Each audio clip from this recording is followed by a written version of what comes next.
on this hill up here, it's gusting 40 miles an hour.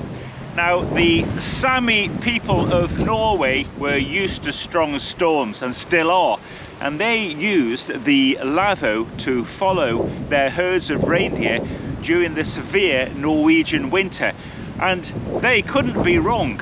So I'm going to try this modern version of the Lavvo up in strong winds now.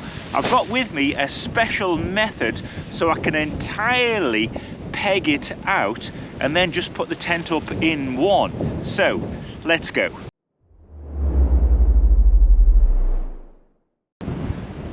The winds are pretty fresh up here. I might have bitten off more than I can chew doing this on my own, but this is a large tent and I wanted to be able to take it into exposed places, even on mountain tops, and it should be able to handle it. Now, I've had the tent on a woodland wood stove camp, but I think for 4 people, hitting below the golden ratio of 1.5 kilos per person. In fact, this tent is more like 1 kilo per person for 4 persons. It should be a fantastic high mountain camp, and is even carryable just for 2 people if you want plenty of space. And I've also got with me the inner tent to try as well. It should be really interesting. I'm not staying tonight, but I want it to be battle ready for when I take this up into the high mountains, and just to see what it can do in these winds. Right, I'll get it pegged out. System enables me to put one center peg in and then place the perimeter pegs in exactly the right spacing. If I've got the measurements right, over 186 centimeters radius piece and 116 centimeters diameter sections.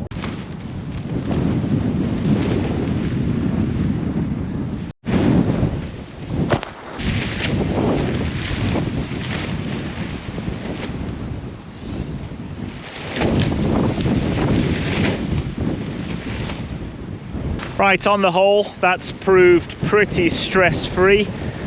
So what I've done is pegged out some of the guy lines ready, because there should be quite a lot of force from this wind when this tent goes up. So theoretically now, if I've got things right, I should be able to just put the centre hole in and the tent should be pitched. So wish me luck. The SAMI people would have had this down really well. They would have survived and needed to use this tent to live in harsh, extreme environments, but I'm just Fellman Dave in Northern England, so here we go. I'm sure it'll be fine.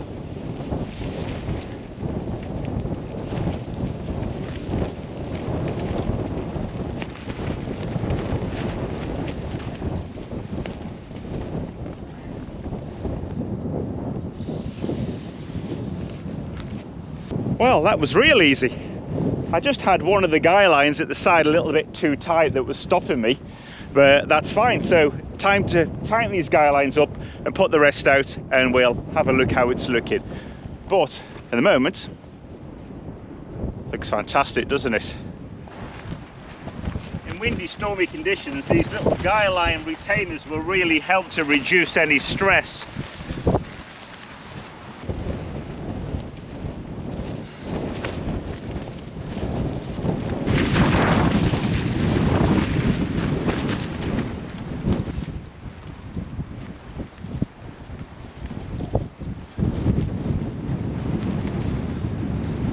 Right, I'm happy with that. In this 20-mile-an-hour wind, it's a tiny bit depressed on that side, but you can absolutely expect that. But overall, it's very quiet. You know, there's very little flapping for such a large structure. Right, let's go inside and get cozy. Come on.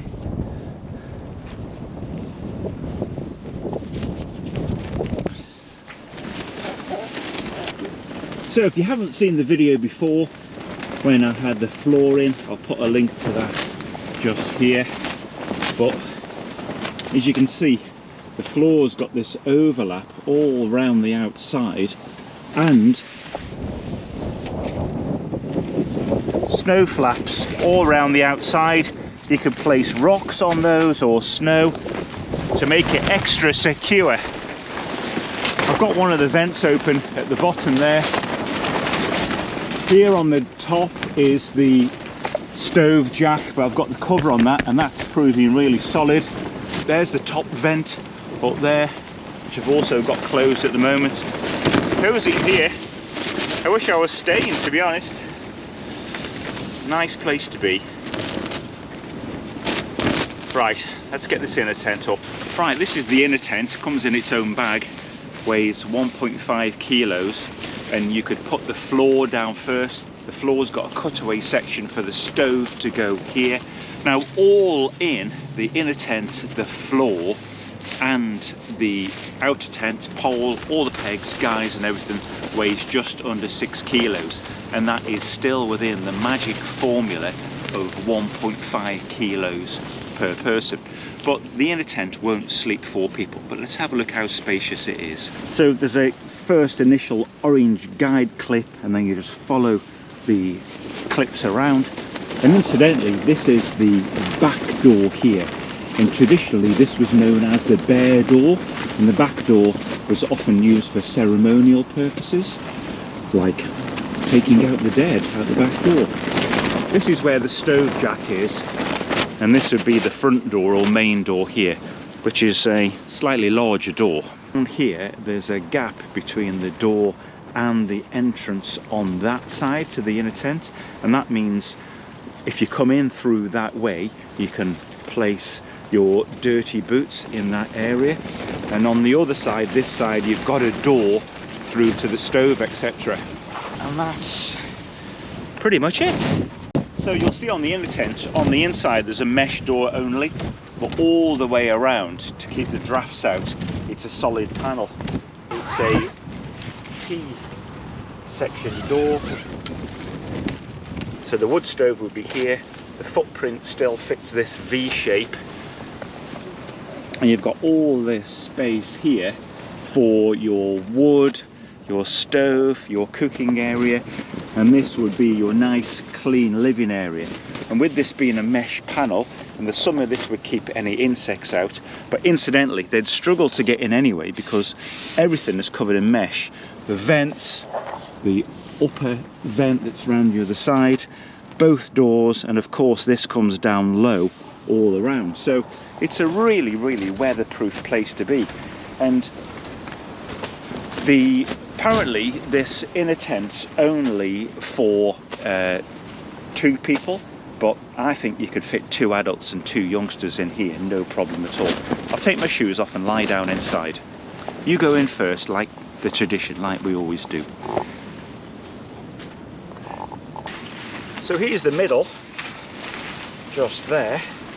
So I reckon I could definitely fit in here 2 adults and 2 kids, no problem at all. We've got storage pockets here. So really it's the Lavvo 6 that sleeps 4 people on the inner tent. But yeah, 2 people very comfortably with lots of space for equipment. 3 people quite possibly, 2 adults and 1 small person. And if you're prepared to get cozy, I think you could do 2 adults and 2 little ones. I wish I bought a stove to make a cup of tea so I could hang out in here a little bit longer. So all around in here there's a great many tabs here. You could put a line around here and hang off loads of equipment, and it's the same in here. There's tabs up inside here that you could hang gear off and have a really effective dry line. So that could be over in your wet area, over the floor, wet gear hanging down, and then you could have other things just to warm and dry out a little bit more inside of here. Woo. So it's a double zip on here, so if you had a lot of snow piled outside, you can zip that down from the top, push the snow off and just pop out of there.